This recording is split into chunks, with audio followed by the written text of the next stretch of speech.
ने मौन धारण कर लिया। दोषवादे च मौन्यम,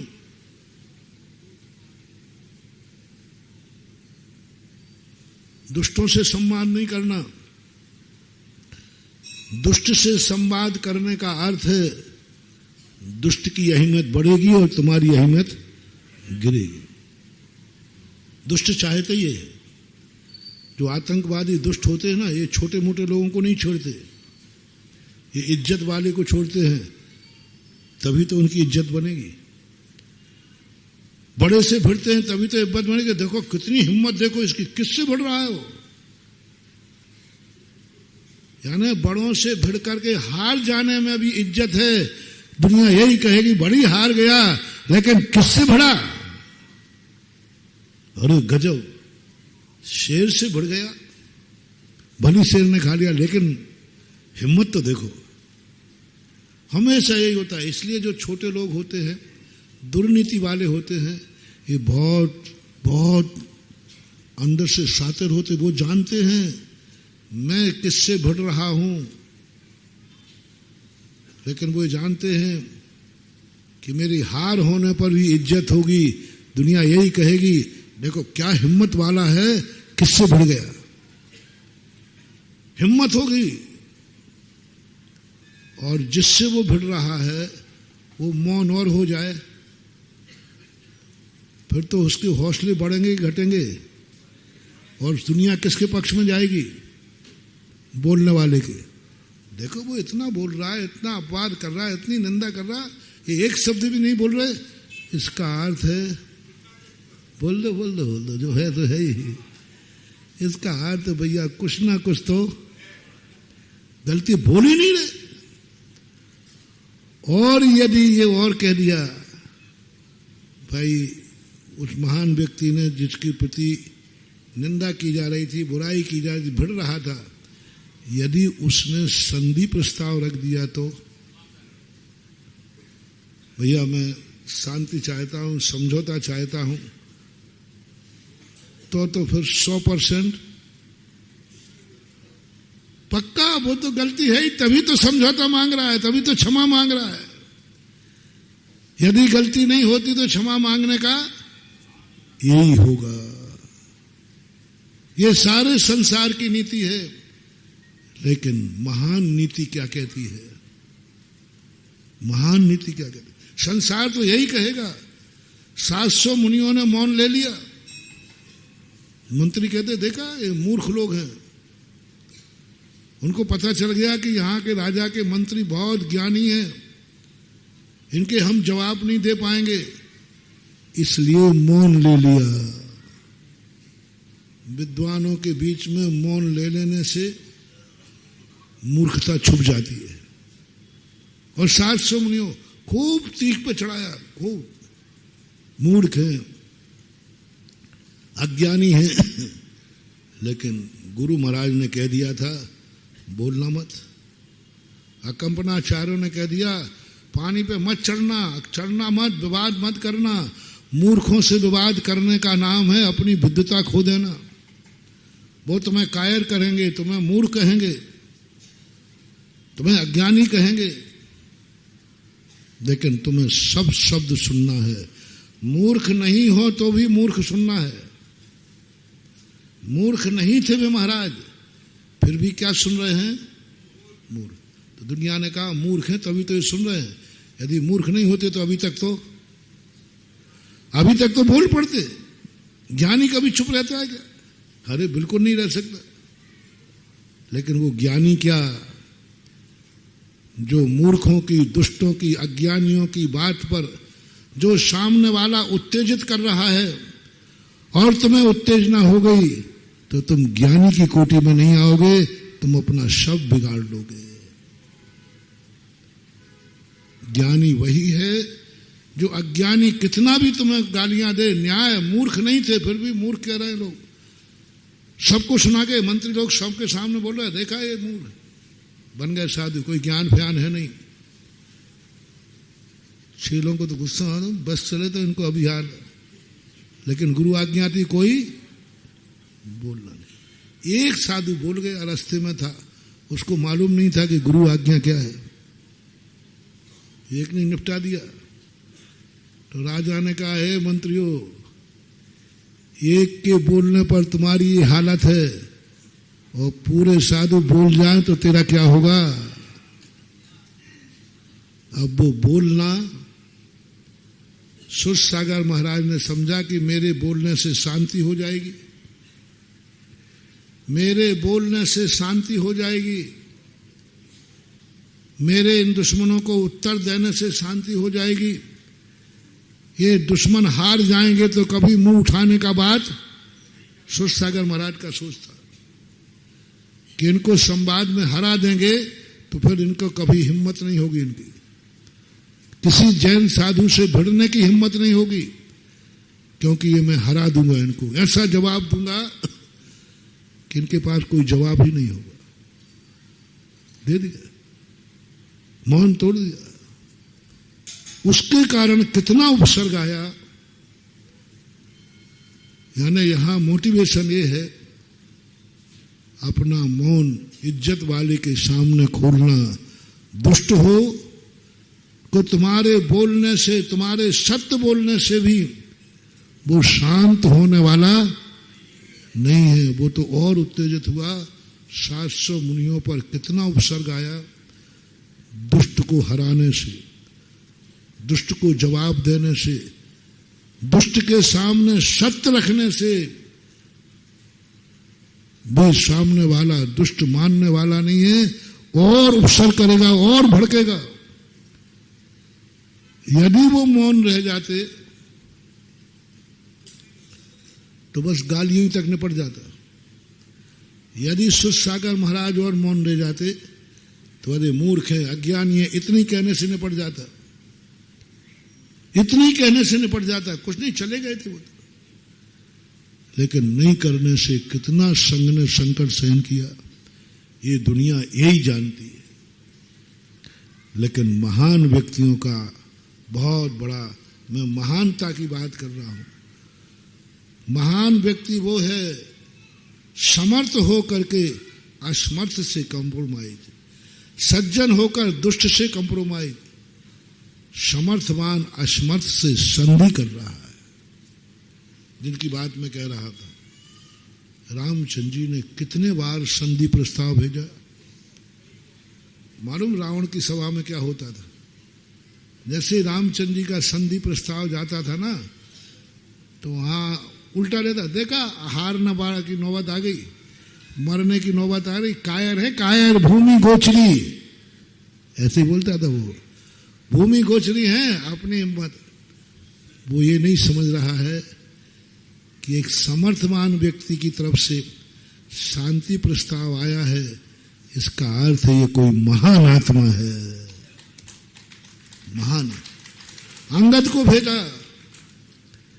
विभीषण आया तब भी रामचंद्र ने यही कहा, विभीषण वो तुम्हारा भाई है, मेरा आपसे कहना है कि आप अपने भाई को समझा दें, मैं युद्ध नहीं चाहता हूं। विभीषण ने कहा, राघव व्यर्थ समझाना, यदि आप मुझे भेजना चाहते तो भेज दो, हम वापस लौट के नहीं आएंगे, वो मेरा भी नाश कर देगा। नहीं हुआ, लेकिन प्रस्ताव रखा समर्थवान के बाद, सत्यवान के द्वारा कंप्रोमाइज। श्री कृष्ण दुष्ट के साथ संधि करने की बात करते, उस दुष्ट से क्या, उसको तो निपटाना चाहिए, कायदा से युद्ध होता ही नहीं।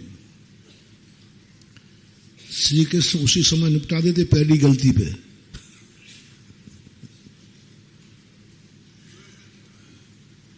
लेकिन क्या गजब गजब, कृष्ण जब दूत बन गए, दुष्ट के सामने दूत बन गए, और उस दुष्ट ने क्या मजाक की है कृष्ण की, क्या हंसी उड़ाई है। फिर भी कृष्ण ने यही कहा, तू मेरी जितनी हंसी उड़ाना उड़ा ले, पर संधि प्रस्ताव रख ले, 5 गांव दे दे। लेकिन दुष्ट ने तो क्या समझा संधि करना बता रहा है कि ये कमजोर है, ये कमजोर है। लेकिन महान नीति कहती है कि जब समर्थ हो करके क्षमा करो, समर्थ हो करके न्याय छोड़ो, न्याय का हो करके भी अपना छोड़ो, समर्थ हो करके, शक्तिमान हो करके, समर्थ से असमर्थ के सामने यदि तुम्हें क्षमा मांगना, असमर्थ के सामने यदि तुम्हारा झुकना हो जाए, असमर्थ के सामने संधि करना हो जाए, तो ये महान नीति कहलाती है। यह नीति सब में नहीं आ पाएगी।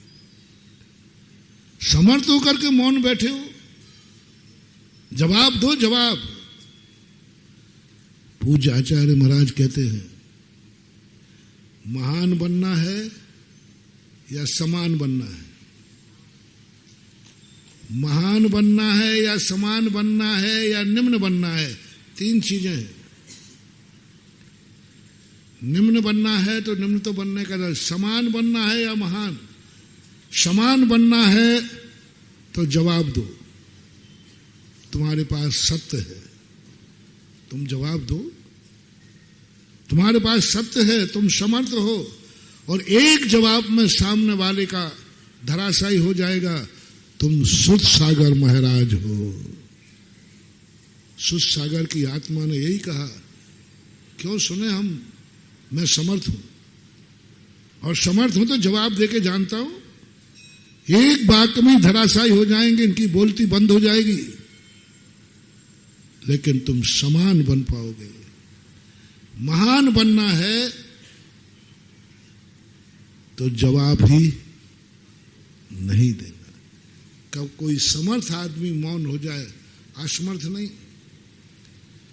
खोटा आदमी कभी मौन धारण नहीं करता, क्योंकि खोटा आदमी तो अपनी खोट को सिद्ध करने में रहेगा। सबसे बड़ी नीति समझना मान, जो खोटा आदमी है, झूठा आदमी है, वो अपनी बात को सिद्ध करने का प्रयास करेगा, सिद्ध करने का प्रयास करेगा, क्योंकि उसकी नीति है कि झूठ को हम 100 बार बोलेंगे तो, इसलिए वो 100 की गिनती करना चाहता है। बार बार बोलेगा, बार बार बोलेगा, अपनी बात को सिद्ध करेगा, मैं सत्य बोल रहा हूं, मैं सत्य बोल रहा हूं। यही सबसे बड़ा झूठा है दुनिया में। सत्यवान व्यक्ति मौन रहेगा,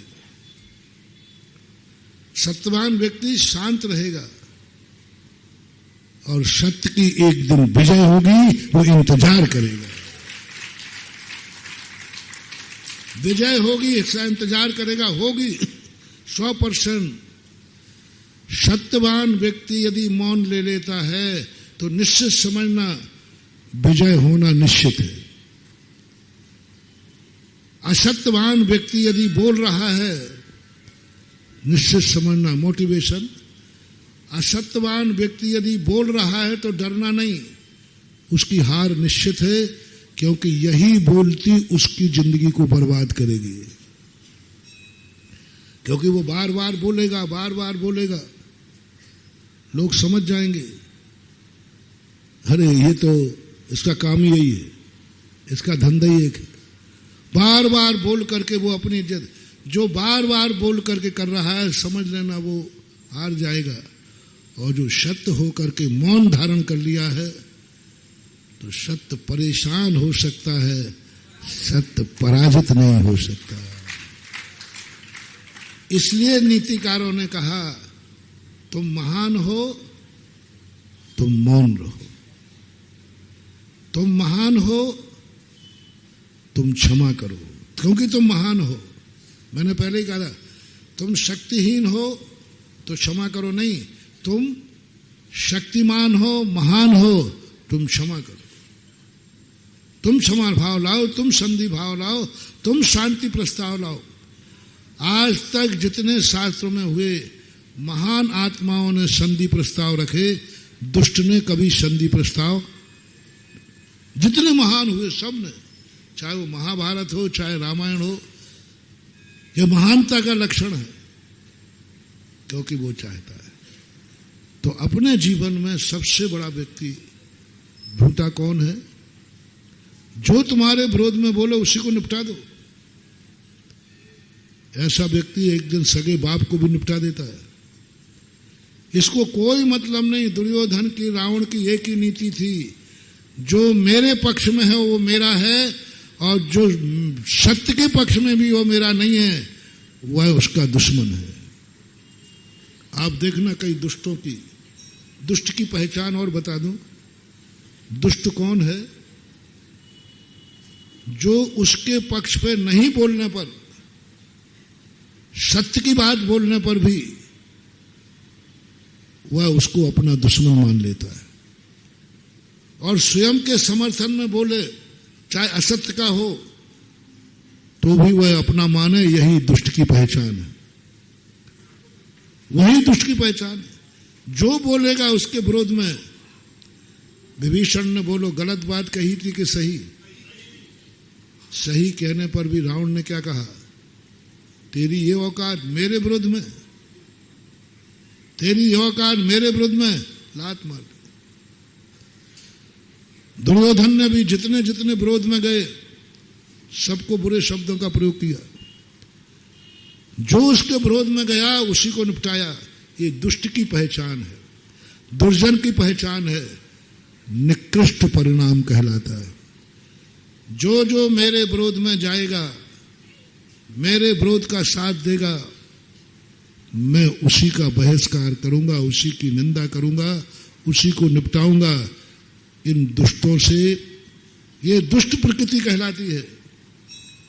ये नेचर कभी अपना बनने मत देना। और ऐसा नेचर यदि तुम बन गया तो दुष्ट हमेशा एक ही बात करेगा। अब विभीषण को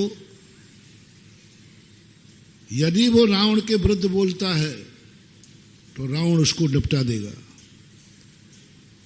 तो फिर रावण की चटुकार का करते रहना चाहिए कि सत्य के पक्ष में चले जाना चाहिए। विभीषण सम्मान पा लेता यदि रावण का विरोध नहीं करता। और रावण की नीति थी, जो मेरा विरोध करेगा हम उसी को, कोई मतलब नहीं कौन है महाराज, मैंने कह दिया बाप भी होगा उसको निपटा देगा, गुरु भी होंगे तो निपटा देंगे। ऐसे लोग किसी के मीत होते ही नहीं है। आज तुम्हारे साथ हैं, तुम्हारे साथ बैठ रहे, थोड़ा उनका विरोध करके देख लो, रावण की प्रवृत्ति पता चल जाएगी।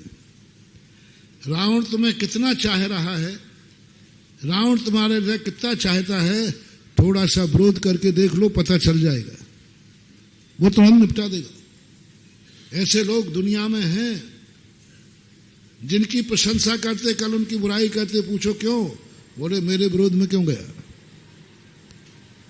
दुश्मन का दुश्मन को भी वो मित्र बना लेंगे, और ये भी होगा, दुश्मन के दुश्मन को भी मित्र बना लेंगे।